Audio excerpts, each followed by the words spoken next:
Pastinya semua orang sudah mengetahui tentang PT Freeport Indonesia yang berada di Irian Jaya dan terkenal akan tambang tembaga dan emasnya. Saking banyaknya jumlah biji tambang yang ada di tambang PT Freeport ini, membuatnya menjadi tambang tembaga dan emas yang terbesar di Indonesia dan salah satu yang terbesar di dunia.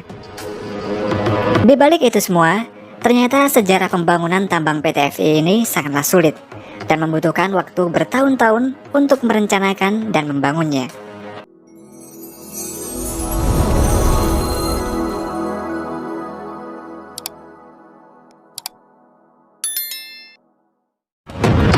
PT Freeport Indonesia ini merupakan bagian dari holding badan usaha milik negara dan sahamnya ini dimiliki oleh Inalum serta Freeport McMoran yang berasal dari Amerika. Meski berada di Indonesia, namun mayoritas kepemilikan tambang emas ini berada di tangan perusahaan tambang asal Amerika tersebut dan membutuhkan waktu 51 tahun untuk mengembalikan PT Freeport ini kembali ke Indonesia. Penemuan tambang emas ini bermula dari penelitian seorang geolog Belanda yang bernama Jan Jacques Dossy, di mana dalam laporannya Dossy ini menulis terdapat gunung tembaga di Papua yang dia beri nama Esbek. 20 tahun kemudian, pada 1960, Forbes K. Wilson, seorang direktur dari Freeport Mineral, mendapatkan informasi mengenai catatan Dossy ini, dan dia pun sangat tertarik untuk mengeksplorasi Esbek ini. Wilson kemudian melakukan ekspedisi dan eksplorasi senilai 1 juta US dollar dan berhasil menemukan cadangan 33 juta ton biji besi dengan kandungan tembaga sebesar 2,5%. Lalu pada 5 April tahun 1967, setelah mendapatkan izin dari pemerintah Indonesia, Freeport akhirnya membuka pertambangan yang bernama PT Freeport Indonesia di Irian Jaya.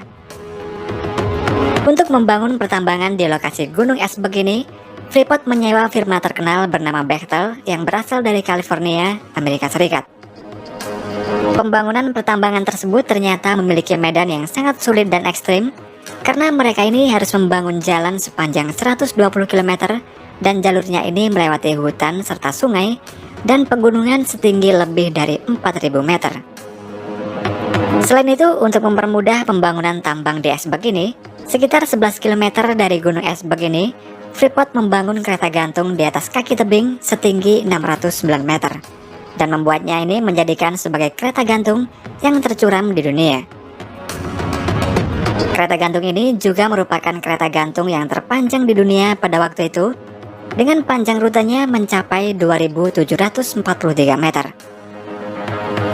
Kereta gantung ini digunakan untuk membawa berbagai macam material serta alat berat untuk membangun tambang di Gunung Esbek. Dan setelah 5 tahun, tambang di Esbek ini pun selesai dibangun, dan pembangunannya ini membutuhkan biaya sekitar 1 miliar US dollar atau setara dengan 14,5 triliun rupiah dengan kurs sekarang. Setelah berhasil menambang biji tambang di Gunung Esbek ini, Freeport kemudian menghadapi masalah dalam pengiriman biji tambang tersebut ke pabrik untuk diproses lagi. Hal ini dikarenakan pengiriman menggunakan truk dan kereta gantung ini tidak akan cukup untuk memuat semua hasil biji tambang tersebut, serta membutuhkan waktu lama sehingga nantinya akan membuat kerugian pada Freeport. Akhirnya para insinyur ini pun memiliki cara, yaitu dengan menjatuhkan langsung biji tambang tersebut ke bawah menggunakan suatu alat yang berukuran besar. Dan ketika biji tambang tersebut jatuh ke bawah, maka biji tersebut akan terpecah dan menjadi bagian-bagian kecil sehingga memudahkan untuk memindahkan biji tambang tersebut. Biji tambang tersebut kemudian dibawa melalui conveyor belt langsung menuju ke pabrik pengolahan, di mana dalam pabrik tersebut terdapat mesin ore crusher terbesar di dunia dengan diameternya mencapai 12 meter. Mesin crusher ini berfungsi untuk menghancurkan biji tambang hingga menjadi bebatuan yang halus atau disebut dengan powder ore. Powder ore ini pun kemudian dicampur dengan air sehingga menjadi konsentrat slurry yang mengandung tembaga dan juga emas. Untuk selanjutnya, konsentrat ini pun diproses lagi dengan cara dilebur atau disebut juga dengan smelter, di mana setiap tonnya ini terkandung 317 kg tembaga, 30 gram emas, dan sekitar 30 gram perak. Kemudian pada Desember 1972, hasil pengolahan biji tambang ini pun dikirim pertama kalinya menggunakan kapal di pelabuhan Irian Jaya. Setelah itu, karena cadangan es bag ini diperkirakan habis pada 1987, maka pada tahun 1984, pimpinan Freeport McMoran memerintahkan semua jajaran Freeport untuk eksplorasi mencari lokasi tambang lain. Akhirnya pada tahun 1987, mereka berhasil menemukan Gunung Grasberg yang berjarak 3,2 km dari Gunung Esberg dan mengandung emas dengan kadar yang sangat tinggi. Grasberg ini diperkirakan memiliki cadangan sebanyak 40,3 miliar pon tembaga dan 52 juta troy ounce emas, serta merupakan cadangan tembaga dan emas terbesar yang pernah ditemukan di dunia.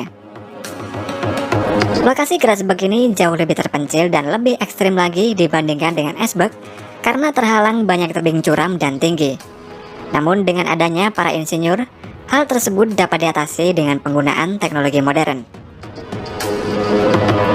Kemudian karena terdapat tebing yang menghalangi antara Esberg dan Grasberg ini setinggi 4.000 meter lebih, maka untuk membuat akses dari tambang Esberg ke Grasberg, Freeport ini membuat heat road yang tidak seperti jalan pada umumnya.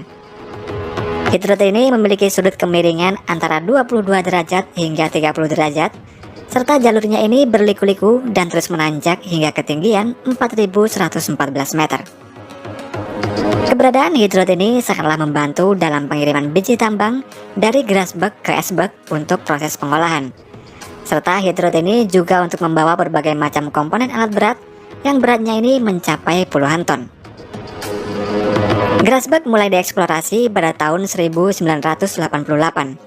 Proses penambangan pada Grasberg ini dilakukan non-stop siang dan malam, di mana setiap harinya dapat menambang sebanyak 600.000 ton biji tambang per harinya dengan menggunakan berbagai macam alat berat yang terbesar di dunia. Salah satu alat berat yang digunakan dalam pertambangan Grasberg ini yaitu menggunakan shovel yang terbesar, di mana dalam sekali angkut alat ini dapat mengangkut bebatuan tambang sebanyak 80 ton per angkutnya. Dan juga untuk dump trucknya, mereka juga memiliki yang terbesar dengan kapasitas tampung sebanyak 320 ton dan beratnya mencapai 500 ton dalam kondisi penuh. Namun di balik itu semua, sejak 1967 sampai 2018 atau sepanjang 51 tahun lamanya, perjalanan bisnis Freeport ini penuh dengan polemik dan berbagai isu. Mengingat selama puluhan tahun tambang penuh potensi mineral ini dinilai lebih banyak memberi manfaat ke Amerika daripada ke Indonesia. Lalu sampai akhirnya Presiden SBY menerbitkan Undang-Undang Minerba Nomor 4 Tahun 2009 yang menekankan wajibnya divestasi dan perubahan rezim perusahaan tambang dari kontrak menjadi izin usaha pertambangan khusus. Namun sayang sampai akhir periode, upaya renegosiasi dan divestasi ini tidak kunjung selesai. Upaya divestasi ini kembali digalakkan oleh Presiden Jokowi. Selama 3,5 tahun, tim yang dibentuk oleh Presiden Jokowi ini aktif negosiasi ke PT Freeport McMoran untuk mengakuisisi 51% saham PT Freeport Indonesia. Dan pada 27 September 2018, pemerintah menandatangani 3 perjanjian sekaligus yang menandakan transaksi akuisisi ini tuntas dan saham 51% PT Freeport Indonesia ini jatuh ke pemerintah Indonesia.